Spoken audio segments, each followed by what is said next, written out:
Hello friend, Rakshabandhan की ढेर सारी सबको शुभकामनाएं और नानी के पकवान में आप सबका दिल से स्वागत है। रक्षाबंधन के उपलक्ष्य में मैं अपने किचन में कौन सा मीठा बनाऊंगी, कैसा बना है, आपको कितना पसंद आया है, ये सब कुछ आप मुझे कमेंट में बताओगे। पर जिस तरह हर बहन की इच्छा होती है कुछ मीठा बनाए, उसी तरह मैं भी अपने तरीके का कुछ मीठा बनाना चाहती हूँ। चलते हैं किचन की तरफ राखी के उपलक्ष्य में कुछ बनाने के लिए।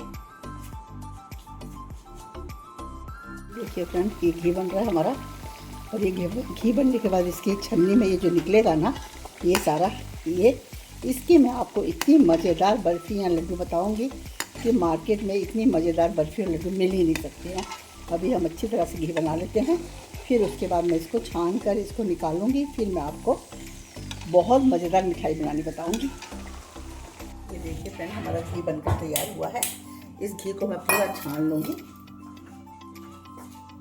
और छानने के बाद ये जो हमारा घी का निकलेगा ना छन्नी में, जिसको हम लोग फेंक देते हैं, इसी से मैं आपको बहुत मज़ेदार बर्फ़ी बनाकर दिखाऊंगी। बर्फ़ी बना लो या लड्डू बना लो, पर बहुत टेस्टी मिठाई बनती है।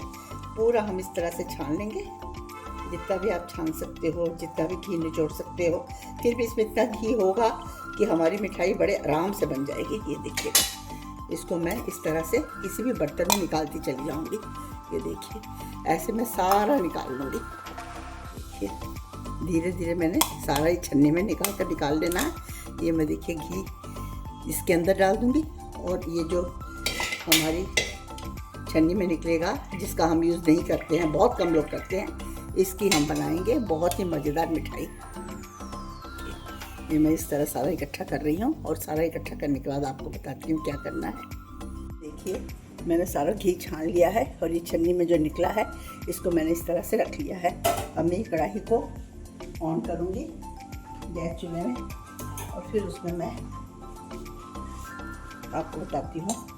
मैं करीब 1 कटोरी भर के, ये देखिए चावल का आटा मैं 1 कटोरी भर के अच्छे से भून लूँगी।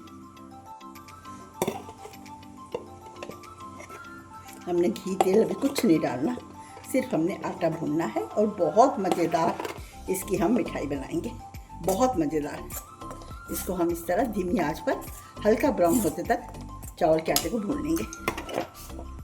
तरह बिना घी के हम इसको हल्की आंच पर भूनते चले जाएंगे, जब तक ये हल्का ब्राउन ना हो जाए। जब आटा अच्छे से भुना जाएगा, फिर मैं आपको बताती हूँ। हम इसके या तो लड्डू बना लेंगे या हम इसकी बर्फ़ी बना लेंगे, जो हमारी इच्छा होगी हम बना लेंगे। अभी हमको टाइम लगेगा, कम से कम धीमी आंच पर 2 कटोरी आटे में करीब 20 मिनट लग जाते हैं। आँच हमने तेज़ करनी ही नहीं है, हमें हमेशा ऐसे काम के लिए आँच हमेशा धीमी होनी चाहिए, नहीं तो हमारी चीज़ का कलर भी ख़राब हो जाता है और उसका टेस्ट भी ख़राब हो जाता है। देखिए, हमारा मैदा भी होने लगा है, काफ़ी हद तक पूरा तैयार हो ही चुका है, ब्राउन हो गया है। अब ये जो मैंने मिक्सी जार में एक बार घुमाया है, उसको मैं इसी तरह से डाल दूँगी।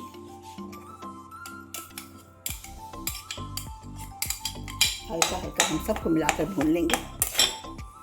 इसमें हमने घी बिल्कुल भी नहीं डाला था, क्योंकि उसमें काफ़ी घी होता है। जब हम छन्नी में उसको छानते हैं तो उसमें बहुत घी होता है, इसलिए हमने घी नहीं डाला था कि बाद में जो तो हम डाल देंगे। अभी हमको ऐसा लग रहा है कि थोड़ी सी घी की इसको आवश्यकता है, तो ज़्यादा तो नहीं, 2 चम्मच भरकर मैं इसमें घी डाल दूँगी।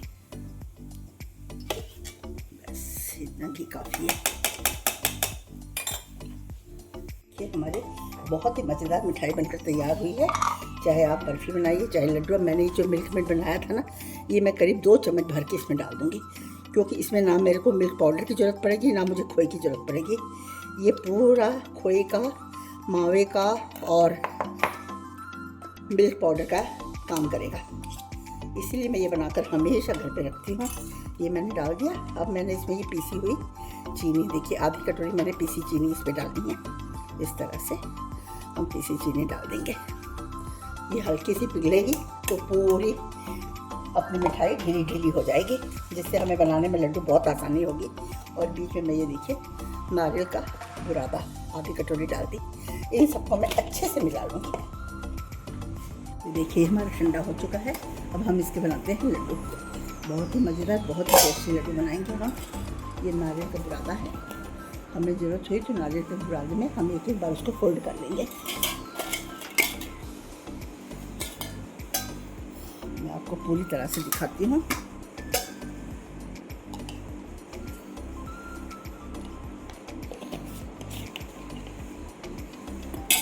हमने मिल्क में थोड़ा सा और डाल दिया था। पूरा खोए का टेस्ट आएगा लड्डू में, बिल्कुल भी नहीं लगेगा कि ये आपके घी के बचे हुए फिजूल की चीज़ों से लड्डू बने हैं। मार्केट के लड्डू को ये पीछे छोड़ेंगे, इतने टेस्टी बनेंगे।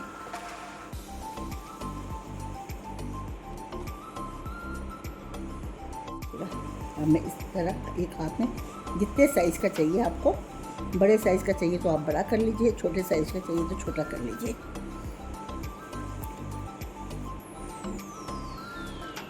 बर्फ़ी बनानी हो तो आप बर्फ़ी के लिए भी कर सकते हो, थाली में घी लगाकर इसको डालकर बाद में काट सकते हो। पर लड्डू बनाने का एक बेनिफिट ये होता है कि जिसको भी उठाना है एक लड्डू का पीस उठा लेते हैं। बर्फ़ी इतने बड़े बड़े पीस कोई उठाता ही नहीं है और काफ़ी ख़राब जाती है। ये देखिए, कुछ बड़े बना लो, कुछ छोटे बना लो। खाने में बहुत ही मज़ेदार बनते हैं, बहुत ही मज़ेदार। बस आप एक बात का ध्यान रखिए, आपकी मलाई हमेशा ताज़ी होनी चाहिए।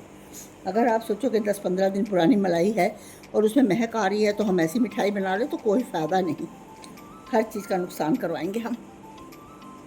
ये देखिएगा,